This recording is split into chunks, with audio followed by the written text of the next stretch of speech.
On Father's Day, my daughter sent me a gift box that was supposed to be a surprise. But my wife looked at it and whispered, "Don't open it." I asked why. "Can't you see?" I looked closer and froze in shock. 10 minutes later, the police arrived. You won't believe what was in the box. Before we continue, please subscribe to the channel and let us know where you're listening in the comments. Dad, do you even understand that I need the money now, not after you die? The coffee cup shattered on the hard wooden floor. Brown liquid spilled onto the Persian rug. Samantha's face flushed, and her manicured fingers still trembled from dropping the cup. I gripped the inheritance documents tighter. 30 years of careful planning, reduced to weapons in my daughter's desperate hands. The papers crinkled under my white knuckles. "Samantha, I'm not an ATM. You'll get your inheritance when the time comes." Peter lounged deeper into our leather sofa, his smirk widening. "Come on, Will. She's your only daughter. What's a few thousand to help us out?" A few thousand. The man had no shame. Last month it was gambling debts. Before that, Samantha's shopping sprees. The requests never stopped, only grew bolder. "Help you out?" I stood slowly, my 66-year-old joints protesting. "I've helped you out for 3 years running. My retirement fund isn't your personal bank." Jessica appeared in the doorway, dish towel twisted in her hands. "Please, everyone just calm down. We can talk about this reasonably." "Reasonably?" Samantha whirled toward her mother. "He's sitting on hundreds of thousands while we're drowning in debt." "Debt you created," I said quietly. "Debt from your choices." The family photo on the mantel faced downward. Had it fallen during Samantha's tantrum, or had someone deliberately turned it? The silver frame reflected the overhead light like a mirror, showing nothing but empty brightness. Peter shifted forward, elbows on his knees. "Look, old man, you're not getting any younger. Why not enjoy sharing your wealth while you're alive to see it appreciated?" Old man, the disrespect tasted bitter in my mouth. This from someone who'd never held a steady job, who lived off my daughter's credit cards and my occasional generosity, because I worked 43 years for that money. Each word came out harder than the last. 43 years of 12-hour days, missed dinners, canceled vacations. So you could have a comfortable childhood, Samantha. So your mother and I could retire with dignity. "Dignity?" Samantha laughed harshly. "What's dignified about hoarding money while your daughter suffers?" "Suffers?" I looked at her designer handbag, her fresh highlights, her expensive jewelry, Peter's brand new sneakers. Their suffering looked remarkably comfortable. Your suffering is self-inflicted. The words escaped before I could stop them. Every crisis, every emergency, every desperate plea for money. You created them all. The silence stretched tight as piano wire. Jessica stepped fully into the room, her face pale. "William," she whispered, "maybe we should—" "Should what?" Samantha's voice cracked like breaking glass. "Should keep enabling your selfishness? Should keep pretending you're a loving father instead of a greedy miser?" The accusations hit like physical blows. Greedy, selfish, unloving, 40. 3 years of sacrifice. And this was my reward. Peter stood up, his expression shifting to something uglier. "You know what I think, Will? I think you enjoy watching us struggle. Makes you feel powerful, doesn't it?" "Get out." The words came from somewhere deep in my chest. "Both of you, get out of my house." "Your house?" Samantha's eyes glittered dangerously. "This house that Mom helped to pay for? This house where I grew up? You can't just kick out your own daughter." "Watch me." But she wasn't moving. Neither was Peter. They stood there like predators who'd caught the scent of weakness, waiting for me to back down, waiting for the usual apology, the usual compromise, the usual check written to buy temporary peace. Not this time. I walked to the front door and opened it wide. Cool evening air rushed in, carrying the scent of honeysuckle and the distant sound of neighbors' laughter. Normal families having normal conversations. How long had it been since we'd laughed together? "Samantha," I said without turning around, "take your husband and leave. Don't come back until you're ready to have a respectful conversation about your financial problems and your solutions that don't involve my wallet." "You'll regret this," she hissed, grabbing her purse. "When you're old and sick and need someone to take care of you, remember this moment? Remember how you chose money over family?" Her heels clicked across the hardwood like gunshots. Peter followed, pausing at the threshold. "This isn't over, old man. he muttered. Family doesn't abandon family. The door slammed hard enough to rattle the windows. The silence felt heavier than their shouting had. I stood frozen at the front door, my hand still gripping the brass handle. Through the decorative glass panels, I watched Samantha's BMW reverse aggressively out of our driveway, tires spinning on the asphalt.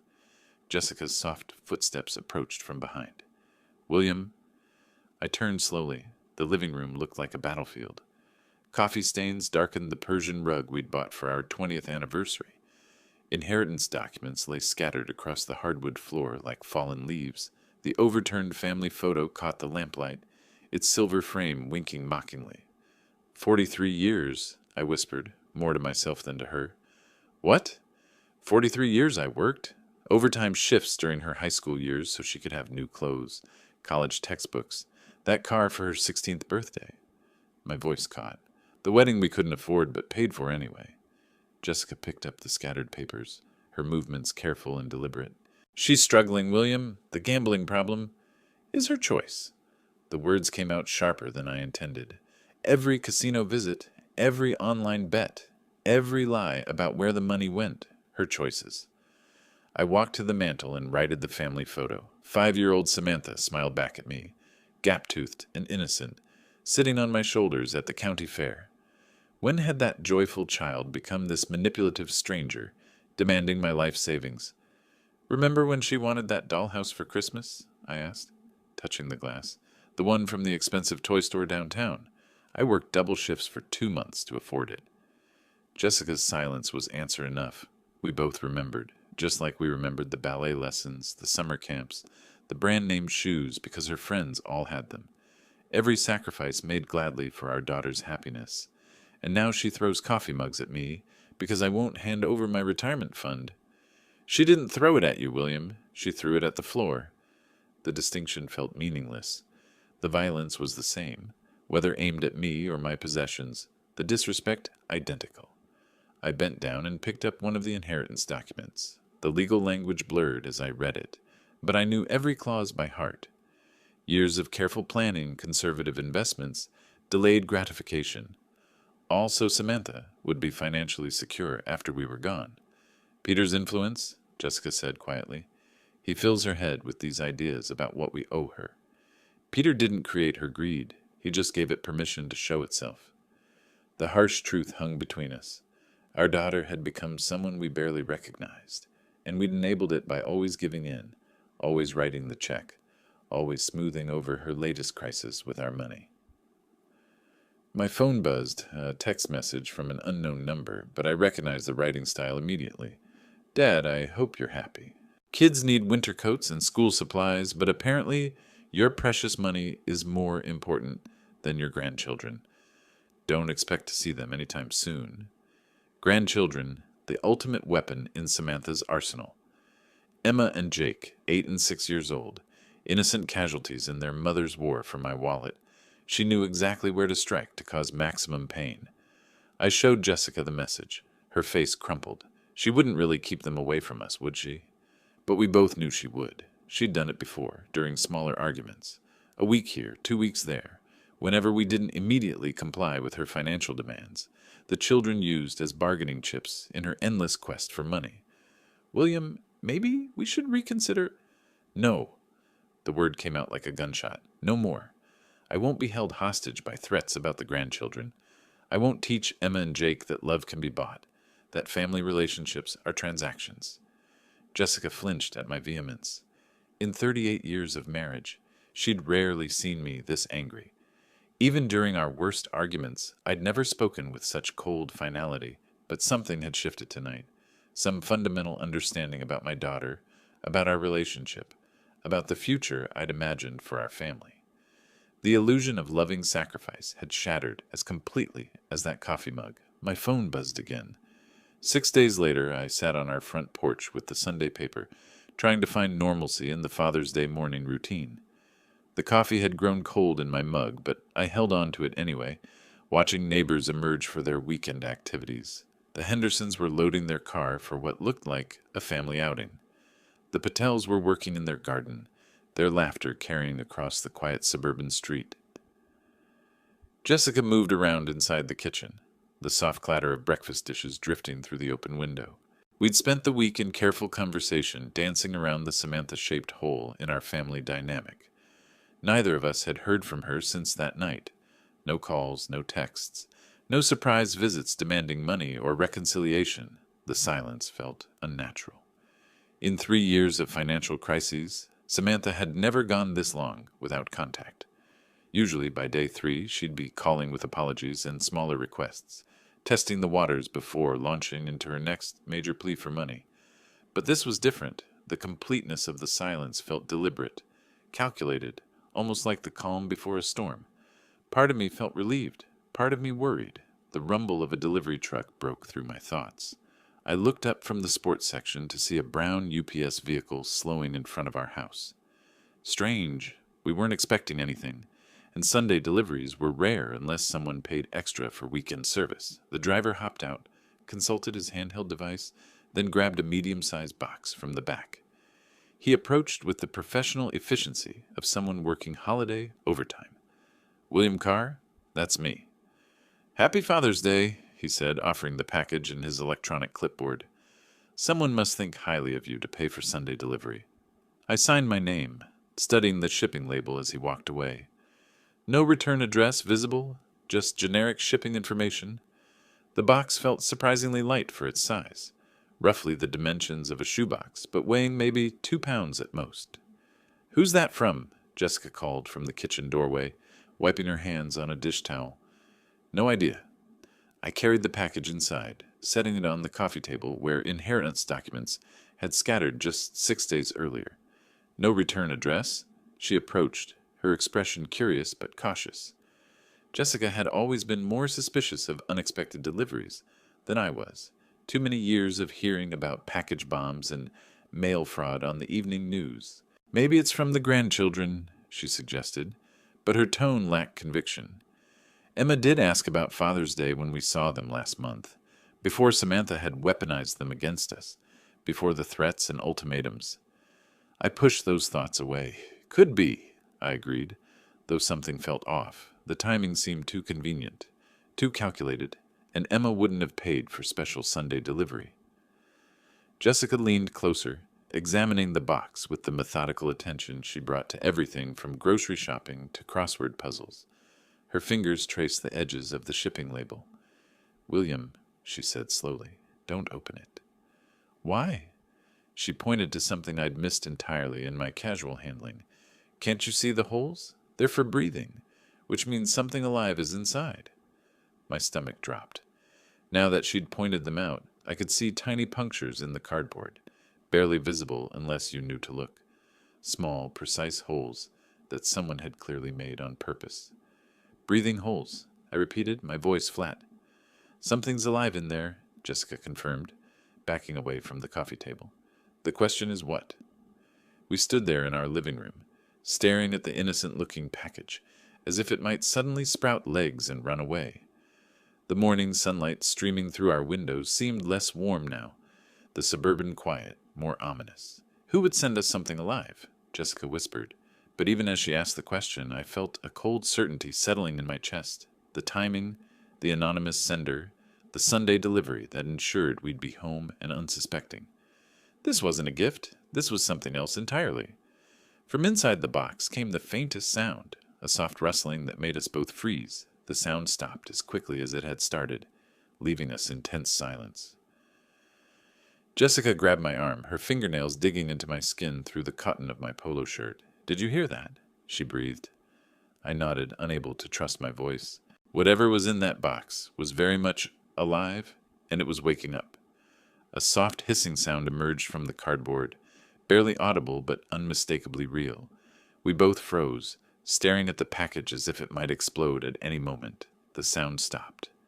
Silence stretched between us like a held breath. Then it came again, longer this time. A distinct hiss that sent ice through my veins. Jessica's grip on my arm tightened until her nails bit through the fabric of my shirt. "William," she whispered, her voice barely a breath. "Call someone. Now." My hands shook as I pulled out my phone, muscle memory taking over while my mind struggled to process what we were facing. The numbers felt foreign under my trembling fingers. What's your emergency? 911, we have a suspicious package here with something alive inside. The words tumbled out faster than I intended. It was delivered this morning with no return address, and it's making sounds. Sir, can you describe the sounds you're hearing? I glanced at Jessica, who nodded encouragingly. The hissing had stopped again, but we both knew it would return. Hissing, I said. Like... I couldn't finish the sentence. Like a snake. The thought felt too dangerous to voice aloud. Are there any visible threats or damage to the package? No visible damage, but there are small holes punched in the cardboard. Breathing holes. My voice cracked on the last words. Sir, I am dispatching officers to your location immediately. Please maintain a safe distance from the package, and do not attempt to open it. Can you move to another room? We're about 6 feet away in our living room. Should we leave the house? Stay inside, but keep your distance. Officers should arrive within 10 minutes. Do not touch or move the package under any circumstances. The line went quiet, except for the dispatcher's typing. 10 minutes felt like an eternity when something dangerous was sitting on our coffee table, growing more active with each passing moment. Who could have done this, William? Jessica asked once I'd hung up, the question I'd been dreading. The answer felt obvious, but saying it out loud would make it real, would acknowledge that our daughter had crossed a line I'd never imagined possible. I'm afraid to guess, I admitted, but my mind was already there, connecting dots I didn't want to see. The timing on Father's Day wasn't coincidental. The anonymous sender who knew our address, our schedules, our vulnerabilities, someone angry enough about our recent argument to plan something this elaborate, this cruel. Another sound from the box made us both step backward, not just hissing this time, but a rustling that suggested movement, something shifting position inside the confined space. The argument, Jessica said quietly. 6 days ago, she was so angry when she left. She didn't need to say Samantha's name. We were both thinking it, both arriving at the same horrible conclusion through different paths of logic and dread. But this? I gestured at the package. This isn't anger. This is something else. Revenge. The word hung unspoken between us. Too ugly to voice, but impossible to ignore. Our daughter, the child we'd raised and supported and loved despite her flaws, had sent us something designed to frighten or harm us. The box rustled again, more insistently this time. Whatever was inside was definitely awake now, probably confused by its surroundings, possibly agitated by our voices and movement. What kind of person does this to their own parents? Jessica's voice broke on the question. Someone desperate, I said, though the words felt inadequate. Someone who thinks they've been wronged. But deep down, I knew it was more than desperation. This required planning, calculation, a level of malice that spoke to something broken in the relationship between parent and child. Samantha hadn't just lashed out in anger. She'd crafted a deliberate act of psychological warfare. The sound of car doors slamming outside made us both jump. Through the front window, I could see a police cruiser in our driveway, 2 officers walking toward our door with the purposeful stride of people trained to handle dangerous situations. Relief flooded through me so quickly it made my knees weak. Professional help had arrived. Soon, whatever nightmare lurked in that innocent-looking package would be someone else's responsibility to handle safely. The doorbell rang, sharp and authoritative, in the tense quiet of our home. I opened the door before Officer Todd Reeves could knock a second time. His presence filled the doorframe, tall, solidly built, with the practiced alertness of someone who'd handled domestic emergencies. The nameplate on his uniform read T. Reeves. Mr. Carr, I'm Officer Reeves. We received your call about a suspicious package. Yes, thank you for coming so quickly. I stepped aside to let him enter. It's in the living room. He wiped his boots on our welcome mat before crossing the threshold. Jessica appeared in the hallway, still wearing her apron, hands twisted nervously. Officer, we're just so grateful you're here. We didn't know what else to do. You did exactly the right thing, ma'am. His voice carried calm authority. Can you show me the package? We led him to the living room, where the box sat on our coffee table, looking smaller now that professional help had arrived. Officer Reeves approached carefully, pulling latex gloves from his utility belt. When did this arrive? About 35 minutes ago, I said. Sunday delivery. Someone paid extra for weekend service. He examined the shipping label without touching the box. No return address visible, and you heard sounds coming from inside. Hissing? Jessica said quietly. Like... She couldn't finish. Like a snake, Officer Reeves completed matter-of-factly. I've handled similar situations before. Usually non-venomous, but we take every precaution. He reached for his radio. I'm calling Animal Control. They have proper equipment for safe removal. Dispatch, this is Unit 47, requesting Animal Control Services at 1247 Maple Street.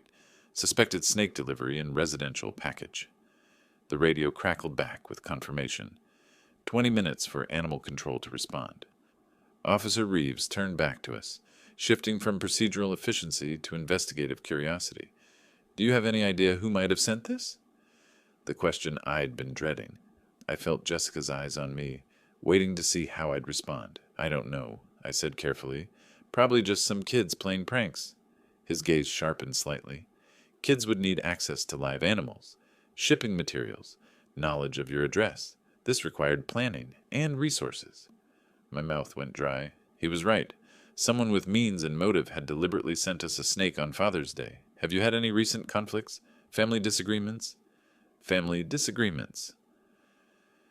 The phrase hung in the air like an accusation. Jessica tensed beside me, both of us walking the tightrope between honesty and loyalty. Nothing that would lead to...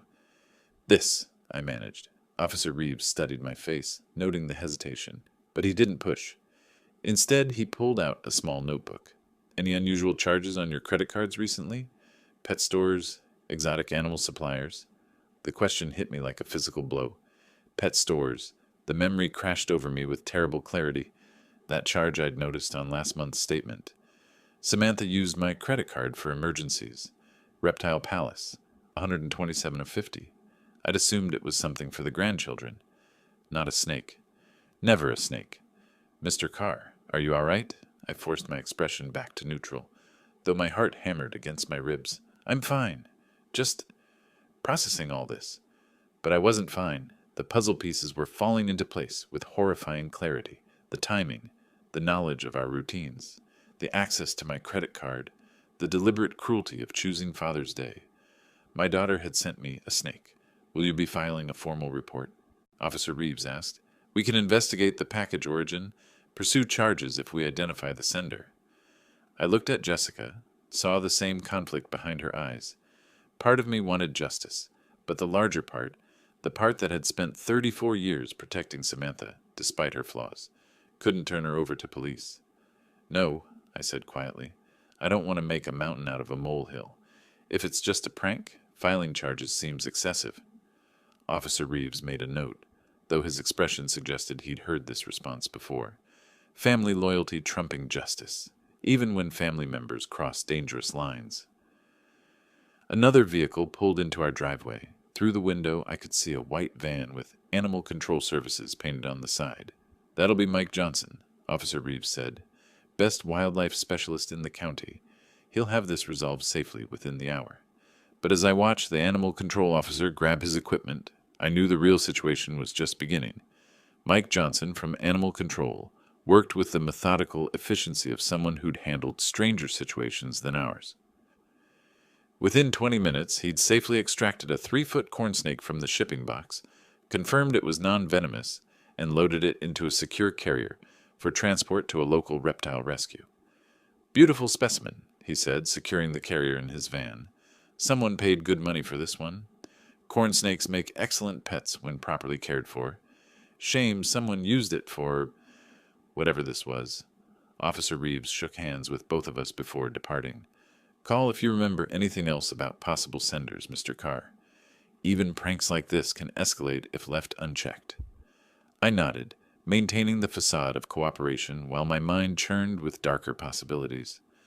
Both vehicles disappeared down our quiet suburban street, leaving Jessica and me alone with the morning's aftermath. The living room felt different now, violated somehow despite the professional cleanup. The coffee table bore faint water stains where Mike had disinfected the surface. The scattered inheritance documents had been restacked neatly, but their symbolic power had shifted. They were no longer tools of family planning, but evidence of the betrayal that had triggered this morning's events. Jessica busied herself in the kitchen, running water in the sink with unnecessary vigor. Stress cleaning, her standard response to family crises. I stood at the front window, watching the Hendersons return from their Father's Day outing, their car loaded with picnic gear and children's laughter. Normal families. Normal Sunday mornings. Normal fathers who didn't receive venomous surprises from their daughters. The credit card charge burned in my memory like a brand. Reptile Palace, $127.50, 3 weeks ago, right after our argument about the inheritance. Perfect timing for planning revenge. My phone felt heavy in my hands as I scrolled to Samantha's contact information. Her smiling photo looked back at me, a picture from Emma's birthday party last year, before the financial demands had escalated, before the threats about grandchildren access, before this morning's snake delivery. "Are you really going to call her?" Jessica asked quietly from the kitchen doorway. "I need to know for certain. And if she admits it?" The question hung between us like a challenge. What would I do if my suspicions were confirmed? What action could a father take against a daughter who'd crossed such a fundamental line? I didn't have an answer yet, but I knew the conversation was necessary. The phone rang twice before she picked up. "Dad?" Samantha's voice carried artificial brightness, the tone she used when she wanted something or was hiding something. "How's your Father's Day going?" My grip tightened on the phone. How's my Father's Day going? If she was innocent, the question was natural. If she was guilty, it was cruel mockery. "Interesting morning, actually." I kept my voice neutral, conversational. "Samantha, you wouldn't happen to know anything about a strange Father's Day gift?" "No, Dad. What happened?" Her response came quickly, almost too quickly. But it was what happened next that confirmed my worst suspicions. In the background, unmistakably, I heard Peter's quiet laughter. Not the surprised chuckle of someone hearing unexpected news, but the satisfied snicker of someone who thought they'd gotten away with something clever. The sound hit me like a physical blow. All doubt vanished in that moment of careless amusement. My daughter had sent me a snake, and her husband found it entertaining.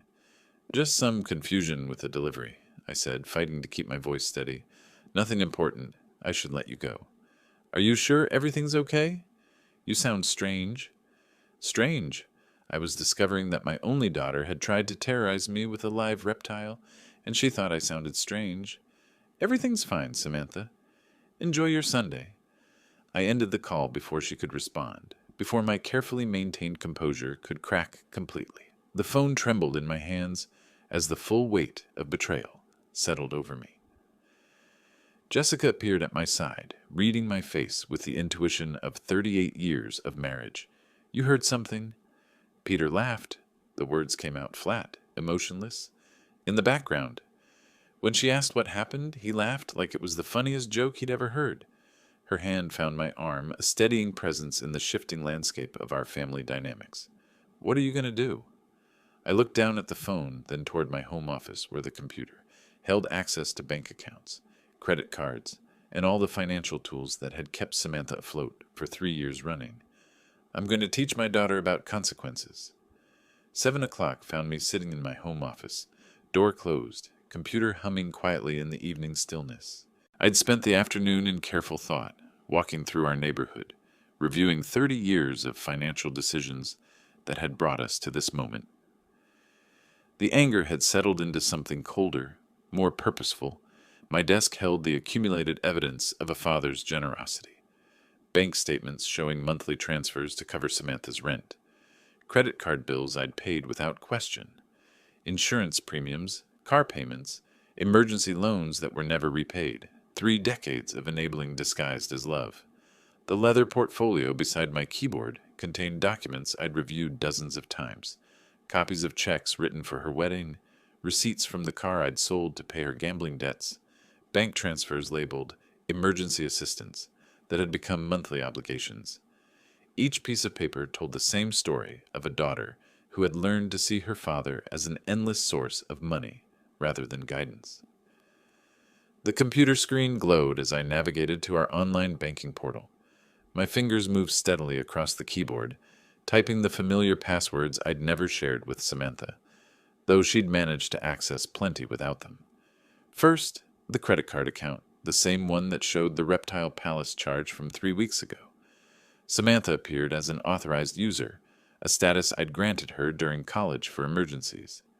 20-year-old emergencies that had multiplied into a permanent lifestyle. I clicked on Manage Users. The system prompted me with security questions, my mother's maiden name, the street where I grew up, simple answers that unlocked access to tools I should have used years ago. Remove authorized user? The screen asked in neutral blue text. My cursor hovered over Confirm for perhaps 10 seconds. Not from hesitation, but from the profound shift I felt occurring within myself. 30 years I've funded your irresponsibility. Enough, I clicked. User access revoked. Changes will take effect within 1 business hour. Next came the PIN changes. Samantha had somehow learned the numbers, probably watching over my shoulder during one of our many financial rescue missions. I selected new digits, the year Jessica and I were married, numbers that meant something to our relationship, but nothing to our daughter's schemes. The automated payments required more attention. Monthly transfers to her checking account, the recurring payment for her car insurance, a subscription service for her gym membership that she'd convinced me was essential for her mental health. Each cancellation required confirmation, a digital paper trail of my decision to stop being her private bank. My hands remained steady throughout the process. No trembling, no hesitation. This wasn't cruelty. It was overdue accountability. I remembered the conversation last month when she'd called, sobbing about the gambling debts, how she'd promised this was the last time, the final crisis I'd need to solve. I'd believed her, transferred another $5,000, and told Jessica we were helping our daughter learn responsibility. Instead, I'd been teaching her that consequences were optional. The final screen showed a summary of changes. Credit access removed, automatic payments canceled, PIN codes updated, the work of 30 years of enabling undone in 30 minutes of methodical clicking. Save changes? Outside my office window, the suburban evening continued its peaceful rhythm. The Hendersons were grilling dinner in their backyard. Mrs. Patterson walked her small dog past our mailbox. Normal families living normal lives, probably not dealing with adult children who sent live snakes as Father's Day gifts. I clicked Save. The confirmation appeared instantly. Account changes processed. Updated information will be available immediately. Leaning back in my leather desk chair, I felt something I hadn't experienced in years when it came to Samantha. Control. Not the desperate, reactive scrambling to fix her latest crisis, but the calm authority of a parent who'd finally remembered that love sometimes requires saying no. Tomorrow morning, she would discover her financial safety net had been removed. Her credit card would be declined. Her automatic payments would bounce. Her assumed access to my resources would simply end. For the first time in decades, the consequences of her choices would be entirely her own responsibility. The phone on my desk remained silent, but I knew that wouldn't last long. Morning arrived with unusual peace.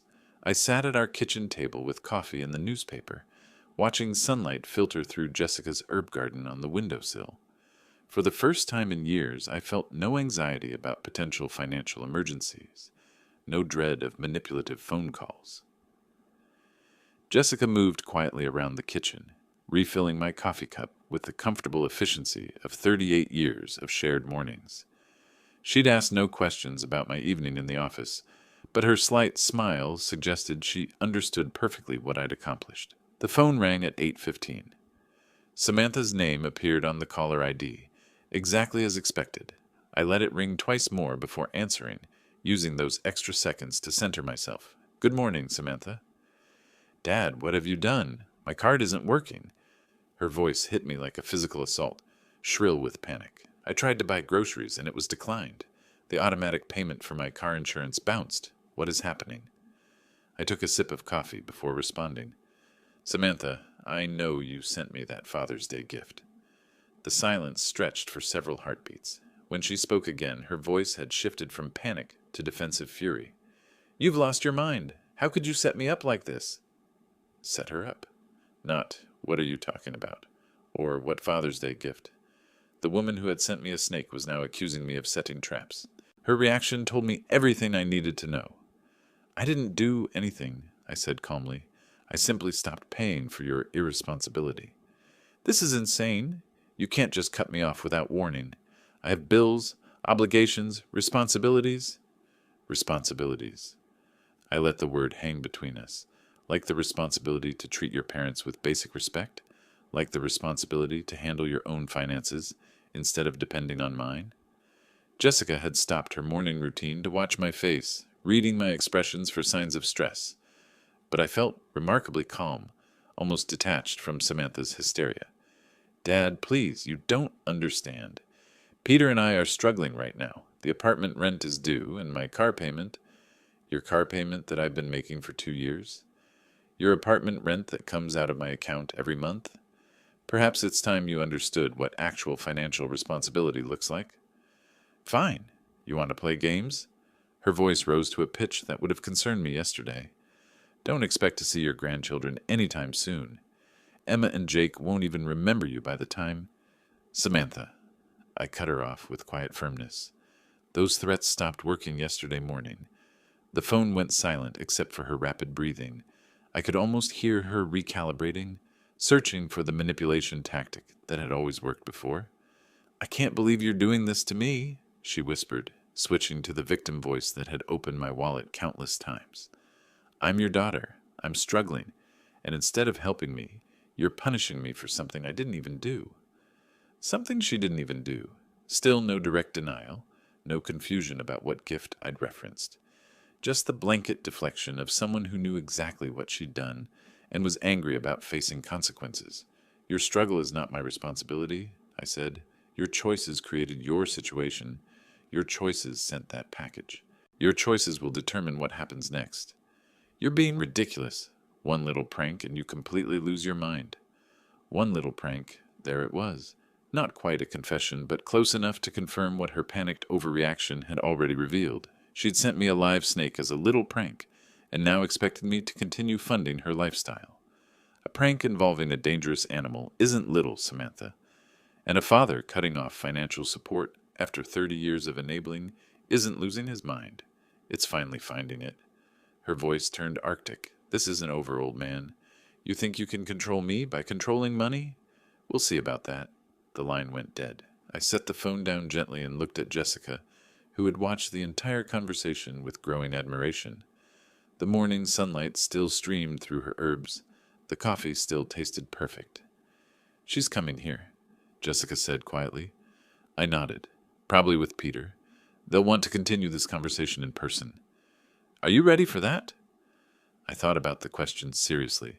Was I ready for my daughter to arrive at our home with her unemployed husband, demanding access to money she'd never earned, threatening grandchildren she'd already weaponized? Yes, I said. I think I am. The sound of a car engine roaring into our driveway shattered the morning calm. Tires squealed against asphalt as the vehicle stopped abruptly, followed by the sharp slam of 2 car doors. Jessica and I exchanged a glance. We both knew who had arrived. Heavy footsteps marched across our front walkway with determined rhythm. The doorbell rang once, sharp and demanding, then immediately again when no one answered fast enough.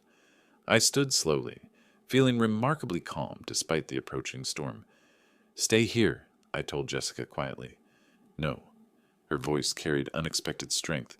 We're in this together. The doorbell gave way to aggressive knocking. I walked to the front entrance and opened it to find Samantha and Peter standing on our porch like a 2-person army ready for battle. Samantha's face was flushed red with anger, her hair disheveled as if she'd dressed hastily and driven here in fury. Peter loomed behind her, his expression dark with malice I'd never seen directed at me before. Dad, Samantha's voice vibrated with barely controlled rage. We need to talk. We already talked this morning. I remained in the doorway, not inviting them inside. I thought I was quite clear. Clear? She laughed harshly. You were insane. You can't just cut me off because of some ridiculous misunderstanding about a Father's Day package. Even now, standing on my doorstep demanding money, she couldn't bring herself to admit what she'd done. There's no misunderstanding, Samantha. You sent me a snake, I responded appropriately. Peter stepped forward, his bulk filling more of the doorway. Look, old man, maybe you didn't think this through properly. Samantha has expenses, responsibilities. Kids need things. Kids whose mother threatens to keep them away from their grandparents when she doesn't get money, I replied evenly. Samantha's face contorted with desperate fury. Fine. You want to play hardball? You'll never see your grandchildren again. Emma and Jake will grow up knowing their grandfather chose money over family. The words that had once been my greatest fear now felt powerless against the clarity I'd gained. I looked at my daughter and saw not the child I'd raised, but the manipulative stranger she'd become. Samantha, I said quietly, that's not a threat. That's a blessing. The shock on her face was complete. This was not the response she'd expected, not the devastating blow that had always brought me to my knees before. Peter's mouth fell open. You...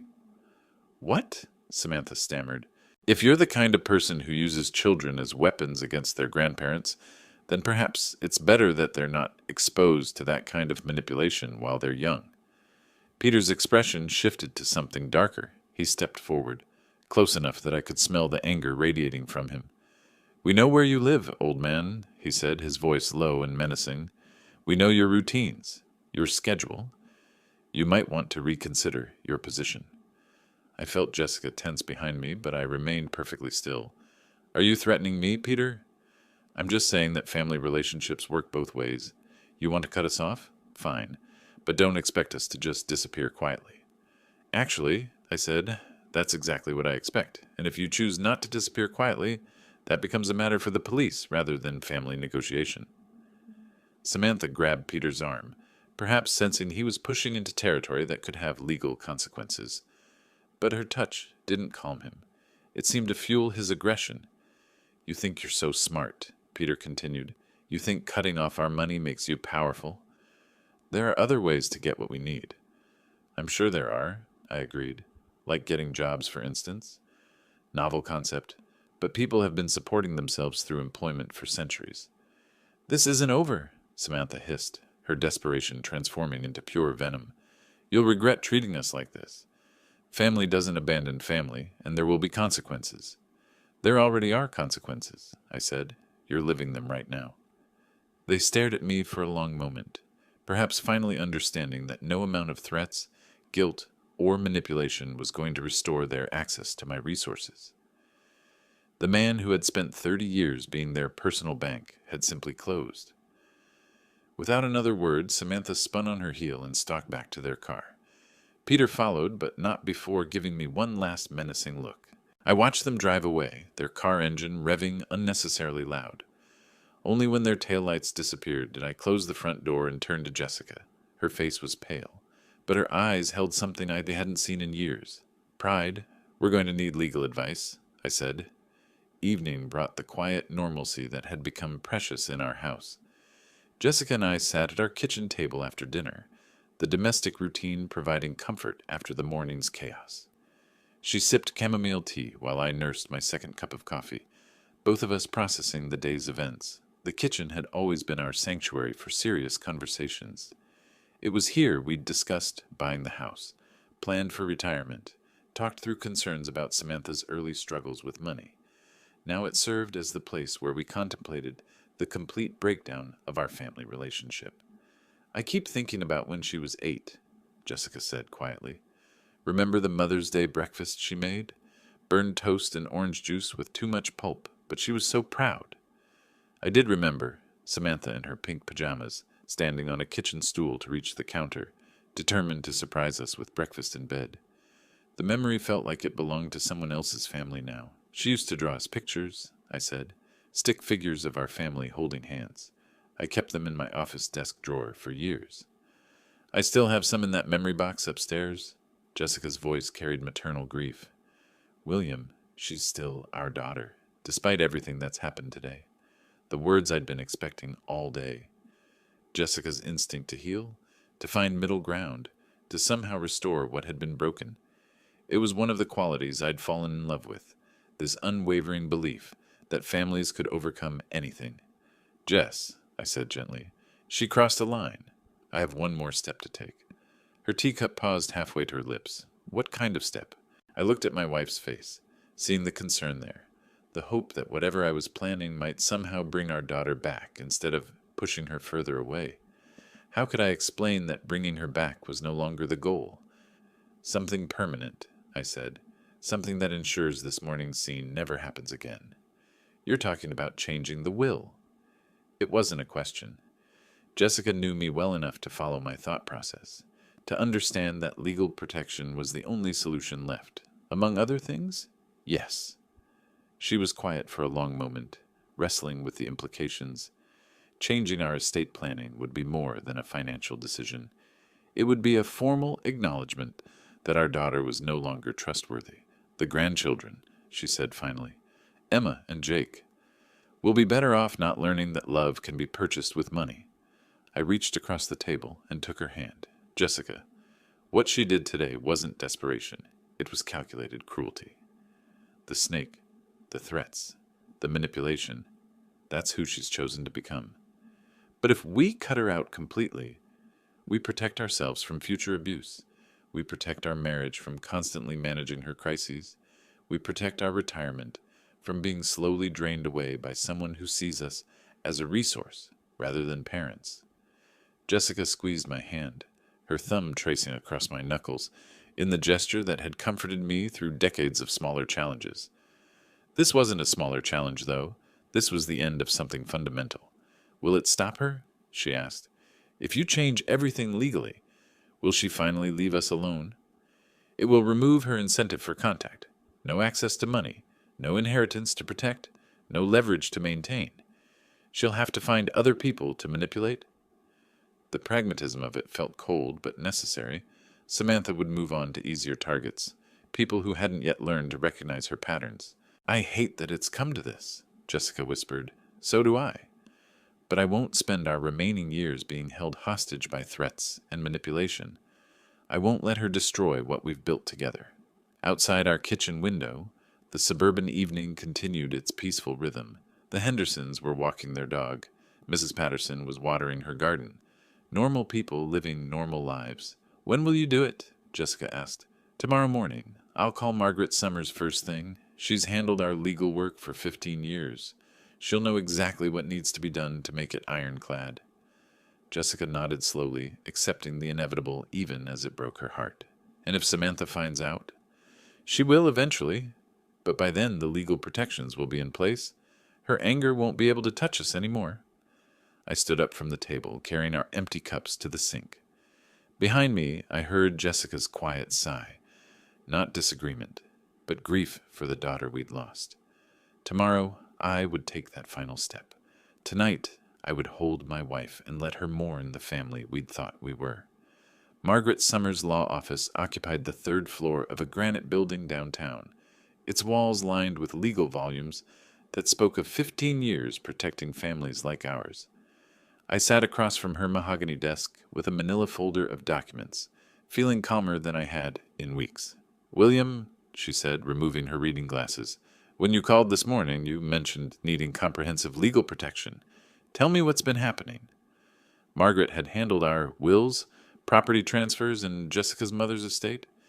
She knew us as the stable couple who planned ahead and paid bills promptly. What I was about to describe would sound like a different family entirely. I explained the inheritance argument, the snake delivery, the blocked credit cards, yesterday's threatening confrontation. Margaret listened without interruption, occasionally making notes, her expression growing more serious with each detail. Peter said they know where we live, know our routines, I concluded. It felt like a direct threat. She set down her pen and leaned back. William, this goes beyond a family disagreement. You're describing harassment and intimidation. We need to address this on multiple fronts. That's what I was hoping you'd say. Margaret pulled out a fresh legal pad. Let's start with your will. You mentioned wanting to restructure your inheritance? I want my money to go to my grandchildren's education, not to my daughter's casino, I said. That's a wise decision, William. Her voice carried professional warmth. We can create an educational trust fund that provides for Emma and Jake's schooling, college expenses, and legitimate educational needs, while preventing any access by their parents. She outlined the framework. An independent trustee would manage the funds, releasing money only for documented educational expenses. Samantha and Peter would have no access, no control, no ability to manipulate the children's inheritance. What about Jessica? I asked. Fully protected, of course. The house, your retirement accounts, her security, nothing changes there. This only affects what would have gone to Samantha. Next came the restraining order documentation. Margaret opened a new file and began systematically recording yesterday's confrontation, the threatening language, the escalating pattern that had culminated in actual intimidation. The snake incident is particularly concerning, she said, writing quickly. Using live animals to frighten elderly parents shows planning and malice that courts take seriously. How long does this process take? The will modifications can be finalized within the week. The restraining order can be filed today. Once it's granted, any contact from Samantha or Peter becomes a legal matter rather than a family dispute. I felt something release in my chest, a tension I'd been carrying for months. The weight of being perpetually available for Samantha's crises, of walking on eggshells to avoid triggering her threats, of enabling destructive behavior. All of it was ending. There's one more thing, Margaret said. Based on what you've described, I recommend documenting everything for potential future legal action. Keep records of any attempts to contact you, any violations, any attempts to involve the grandchildren. You think it will get worse before it gets better? People who use manipulation and threats don't usually accept boundaries gracefully. When Samantha discovers she's been cut out of your will and served with a restraining order, her reaction may be significant. But that no longer frightened me. With legal protections in place, her anger would be directed at a system designed to handle such behavior, not at two elderly parents trying to enjoy their retirement. Margaret's assistant brought in the prepared documents. As I signed my name to each page, I felt the satisfying finality of decisions made and implemented. 30 years of financial enabling was officially ending. Our home would be legally protected from harassment. The restraining orders should be approved by end of business today, Margaret said. Court officers will serve both Samantha and Peter by tomorrow morning. After that, any contact with you or Jessica becomes a criminal matter. I stood to leave, shaking hands with the woman who had just helped me reclaim control of my own life. Outside her office windows, the city continued its normal rhythm. "William," Margaret called as I reached her door, "you've made the right choices. Your family's safety and security come first." I nodded, tucking the folder under my arm. Tomorrow morning, Samantha would discover that manipulation was no longer an option. Tonight, Jessica and I would sleep peacefully, knowing the law was finally on our side. 2 days passed in the most peaceful quiet I'd experienced in years. Jessica and I fell back into the comfortable routines that had been constantly interrupted by Samantha's crises. Morning coffee without dreading phone calls, afternoon walks without checking for missed messages, evening dinners without discussing the latest financial emergency. On Thursday afternoon, Margaret called to confirm what I'd been anticipating. "William, the documents were delivered at 2:15 today. Both Samantha and Peter have been served with the restraining order, and they've received copies of the will modifications. It's done." I thanked her and hung up, then sat quietly in my chair for several minutes. Outside our window, Mrs. Patterson was planting spring flowers in her garden. The Hendersons' children were riding bicycles on the sidewalk. Normal suburban life continuing its peaceful rhythm. "The papers were delivered?" Jessica asked from the kitchen doorway. "This afternoon," I confirmed. "It's finished." She came and sat beside me, taking my hand in hers. We didn't need to discuss what Samantha's reaction might be, or whether she would try to find ways around the legal barriers Margaret had erected. The law was clear, the protections were comprehensive, and for the first time in 30 years, we were truly free from her manipulation. I thought about the daughter I'd raised, the little girl who'd drawn stick figure families and made breakfast in bed on special occasions. That child had grown into someone who sent live snakes to her father and threatened to weaponize his grandchildren against him. The transformation had been gradual enough that I'd spent decades making excuses for increasingly unacceptable behavior. But the woman who'd stood on my doorstep demanding money and making threats wasn't someone I needed to enable any longer. The legal documents had created the boundaries that love alone could never establish. They got what they wanted. I'm no longer in their lives.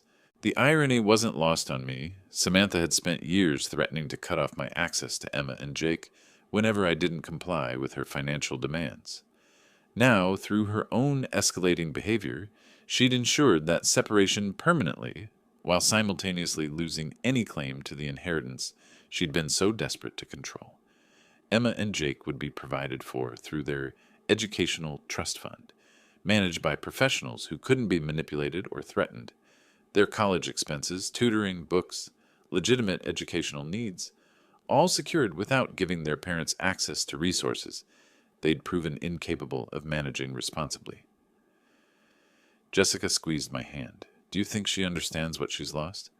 She will, I said.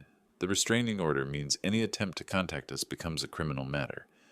The will changes mean there's no inheritance to fight for, no financial incentive to maintain even hostile contact. She'll have to find other people to manipulate. And if she violates the restraining order, then it becomes the police department's problem, not ours. For 30 years, I'd been Samantha's safety net, catching her every fall while she learned nothing from the experience. I'd sold my classic car to pay her gambling debts. I'd covered her rent when she claimed unexpected emergencies. I'd written check after check, always believing that this time would be different. This crisis would be the last one. The snake had been her final communication with me. Everything she wanted to say about our relationship had been contained in that box. Dangerous, venomous, designed to frighten and intimidate.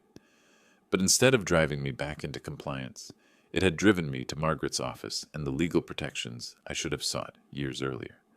As the sun set through our kitchen window, Jessica and I prepared dinner together with the easy cooperation of a couple who no longer carried the weight of constant family drama. No phone calls interrupted our conversation. No emergency texts demanded immediate financial rescue. No threats hung over our heads about access to grandchildren. The quiet felt profound, like the silence after a long, exhausting storm has finally passed. Tomorrow we would wake up in a house legally protected from harassment. Our retirement savings would remain intact, earning interest for our own security, rather than being slowly drained by someone else's poor choices. Our marriage would continue without the constant stress of managing an adult child's manufactured crises.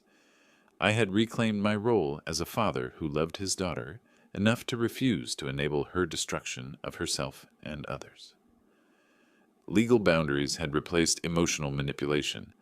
Professional consequences had replaced family guilt. The law had given me back my life. Tonight, for the first time in decades, I would sleep without wondering what tomorrow's crisis would cost me. If you like this story, please like this video, subscribe to the channel, and share your impressions of this story in the comments. To listen to the next story, click on the box on the left. Thank you for watching.